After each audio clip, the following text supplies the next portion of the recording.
Kenapa harus puasa Ramadan? Karena memang itu adalah kewajiban kita sebagai seorang muslim. Yang pertama. Kemudian kenapa harus puasa Ramadan? Karena itu adalah masuk dalam bagian di rukun Islam, terutama yang keempat, berpuasa di bulan Ramadan. Kemudian tujuannya juga untuk mencapai derajat takwa terhadap Tuhan atau Allah Subhanahu wa taala. Seperti itu dengan menjalankan perintahnya dan juga menjauhi semua larangannya. Adalah juga untuk mengontrol hawa nafsu kita sebagai manusia. Jadi ketika kita puasa, kita diwajibkan untuk mengontrol emosi kita dari perkataan atau dari lisan kita yang kurang baik, dari perbuatan atau tindakan kita yang kurang baik juga. Dan kemudian puasa itu juga penting atau berguna untuk kesehatan kita. Karena organ-organ dalam tubuh kita itu juga diperlukan waktu untuk beristirahat. Kemudian Allah sendiri sudah menurunkan di dalam Al-Quran surat Al-Baqarah ayat 183 yang isinya ya ayyuhallazina amanu kutiba alaikumus syiyam kutiba alal ladzina min qablikum la'allakum tattaqun, yang artinya wahai orang-orang yang beriman diwajibkan atas kamu berpuasa sebagaimana diwajibkan atas orang sebelum kamu agar kamu bertakwa. Jadi dalam Al-Quran pun sebenarnya sudah diperintahkan kita sebagai seorang muslim untuk berpuasa. Itu surat apa sih, Pak? Itu tadi Bapak baca surat Al-Baqarah. Dalam Al-Quran surat kedua di ayat 183. Nah, kenapa Al-Quran ini wajib kita baca? Karena semua yang berkaitan dengan hidup kita sebagai seorang muslim ada di dalam Al-Quran. Terus Al-Quran itu apa, Pak? Al-Quran itu secara sederhananya adalah kitab suci umat Islam, adalah buku petunjuk bagi umat Islam, seperti itu. Ini secara sederhananya. Sedang pengertian Al-Quran itu kitab suci umat Islam yang berisi wahyu Allah Subhanahu wa taala yang diturunkan kepada Nabi Muhammad Shallallahu alaihi wasallam melalui malaikat Jibril. Kemudian Al-Quran juga sebagai pedoman hidup bagi ajaran akidah, syariah, dan juga akhlak. Jadi ini yang pentingnya Al-Quran. Semua yang kita lakukan itu ada dalam Al-Quran. Ya, jadi adik Aisyah juga wajib untuk setiap hari membaca Al-Quran sambil memahami isi Al-Quran itu. Terus turunnya Al-Quran itu apa sih, Pak? Jadi Al-Quran itu diturunkan itu memang di bulan Ramadan.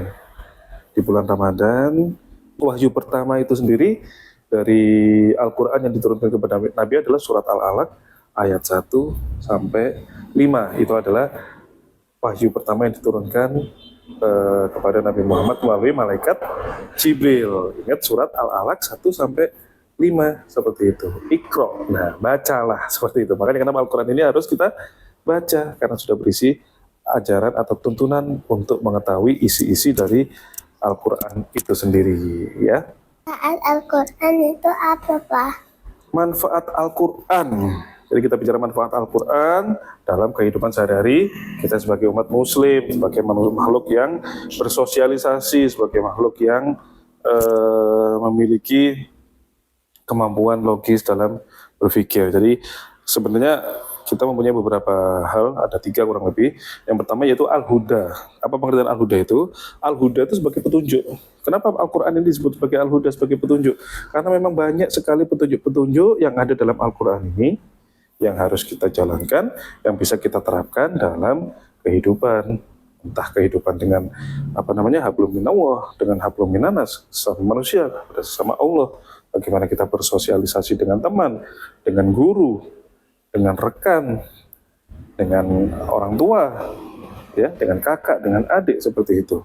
Jadi semuanya ada dan tertulis semua dalam Al-Quran, seperti itu.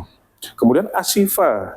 Nah, Asyifa itu adalah obat bagi penyakit yang ada di dalam dada manusia. Karena tidak semua manusia itu memiliki hati yang bersih. Ada saja iri, dengki. Nah, obatnya apa? Baca Al-Quran. Dengan kita baca Al-Quran, entah satu ayat aja atau satu makro aja, itu hati kita kalau memang kita membaca dengan tulus, kita membaca karena Allah billahi ta'ala, itu akan mendapatkan ketenangan dalam hati. Itu yang namanya asyifa. Kemudian Al-Furqan. Nah, kalau Al-Furqan dulu ini tempatnya Bapak ngaji di Jember. Kalau dulu seperti itu. Jadi Al-Furqan ini sebagai pemisah antara yang benar dan yang salah. Kenapa? Yang benar itu adalah benar, yang salah itu ya salah. Ya, jadi ada pemisahnya antara benar dan salah. Kalau memang itu kejadian atau itu satu hal yang salah, ya kita bilang salah. Kenapa kita bilang salah? Sesuai dengan apa yang ada dalam Al-Quran. Ya, berjudi itu salah, mencuri salah, membunuh salah, seperti itu. Ya, berpuasa benar, menolong orang lain dalam kebaikan itu benar. Jadi ada hal-hal yang memang dipisahkan oleh Al-Quran. Mana hal yang benar dan mana hal yang salah. Nah, itu semua yang dinamakan dengan Al-Furqan. Seperti itu ya. Paham sekarang? Jadi kita bisa menjalankan semua apa yang ada dalam Al-Quran. Masya Allah, Masya Allah. Teman-teman jangan lupa baca Al-Quran setiap hari ya. To the best, for the best. Serahkan duka gembiramu